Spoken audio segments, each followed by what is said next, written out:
Kanalımdaki barlıq güzel hanım kızlar. Bugün sizlerle tanıştırmakçı boğunum. Şu sizlerdeki mutalab kılgan pıltı kuymak tayarlaş usulü. Bunun için gidilgan materyallar hanımlar 500 gram yukarı tıplık un, yani bolk unu. Bolk unu tapanmağın ahvalası da adetik un işlesanlar buludu. Ondan başka bir çimdim tuz, bir dana tuxum, 30 gram etrafında pıraksız sumay. 270 gramdan 300 gramgacha ilman su. Ondan başka mavi tao pansonjiye, yani şu pılt kuymak hurçi. Bunu adette talla bazırdı ba. Ondan başka şu tortniki hurçların satılgan dükkanlardan ba. Bunun bir haltsız 20 gram kildi hanımlar. Bunu aldı bilen şu 500 gram unumuzu koşup arlaştırıyordumuz. Hanım kızlar, bana aldı bilen unumuzga şu pılt kuymak hurçidinki 20 gram pılt kuymak hurçinin hemmisini tökümüz. Hemmini töküp bunu bir kor tolluk arlaştırıp çıkımız. Adettem şu pılt kuymak hurçini tapanmağın ahval aslıda sizlerge yani bir usulünü de bereyim. Şununla 7 gram etrafıda ximi turuş silip kalan hurçlar şup bitti. Ximi juğusanla boli vurdu. Mana optan arlaştırıp aldık. Pılt kuymak hurçini unumuzga arlaştırıp algandan keyin endi bir çimdim tuz. Tuzni köp salmaymiz. Bir dana tuxum. Sumayni hazır kuymaymiz. Andan keyin su. Suni quygan chaqda az-azdan quyup turib, bo'shroq xemir jug'urib olamiz. Mush xemirimizni jug'urib bo'lgandan keyin sumayni quyup chaylaymiz.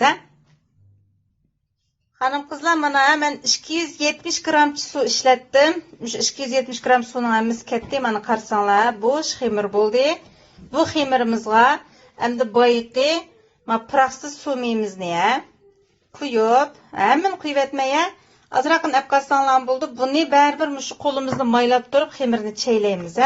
Shu jarayonda shu yog'ning hammasini yigizitimiz hanımlar. Shu mayni yigizish jarayonida cho'qim xemirimiz shu bolkining xemiridek taqroq holatga kelish kerak. Bir diqqat qiladigan masala, bu pılt kuymak hurçini sağan xemirimiz va ximi turush sağan xemirdek unda köpmaydi hujumum. Bunu faqat tindirimiz. 1-2 soat tindirsaqli bo'ladi. Hanım kızlar, mana xemirga boyiqi 30 gram tayyorlagan meyimizning hammasini yigizib etdim. Bu texiylik silliq holat kep bo'lanmidi. Bu xemirni biz 20-30 minut suli yog'i yo'g'ab qo'yib, yana bir qatim ishlaymiz. Ishlab bo'lgandan keyin yana suli yog'i o'rab qo'yib, buni vaqtinlar yetsa 2 soat shu bitta suli yog'i o'raliq bitta tinsi bo'ladi. Bu xemirning tarkibida ximiy turish bo'lmagan keyin bu yilqi ichitilgan xemirdek bunda ko'pab ketmaydi. Mushu hajmidan yo'g'onmaydi hanımlar. Mush biti turdi bu xemi. Lekin biz buni shakl keltirib, bosh pult quymoq sasak bo'laverdi. Buning uchun az deganda bu 2 soat tindirilishi kerak. Agar masalan men hozir kechqurunda tayyorlik qilyaptim, hozir bir kech bo'lib ketdi. At deganda tayyorlash uchun tayyorlik qilyaptim.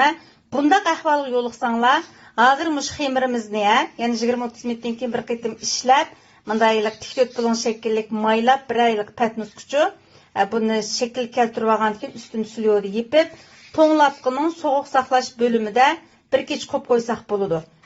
Saharda qo'pib salsak nashliq tayyor bo'ldi hanımlar. Bo'libmi shu xizmatlik hanımlar uchun bu bekmi yaxshi foydalanadigan material. Hemen 20 minutdan keyin yana bir ishlab buni shakl keltirish jarayonini ko'rsataman hanımlar. To'nglatqining sovuq saqlash bo'limiga selitib, saharda solamiz. Hanım kızlar, bayık xemirimizni men 2 parçaga bölüp, mavi patnusni, yani şu to'nglatqininki sovuq saqlash bo'limiga kelgidek patnusonlar bo'lsa, bir qur astini maylab etimiz. Maylab etgandan keyin bu xemirni 2 parçaga bölüp, işte yapılaq holatga ekilib oldim. Mantiqi karitmidim. Qilinliqi manandan sal nepiz bo'ldi hanımlar. Mana hozir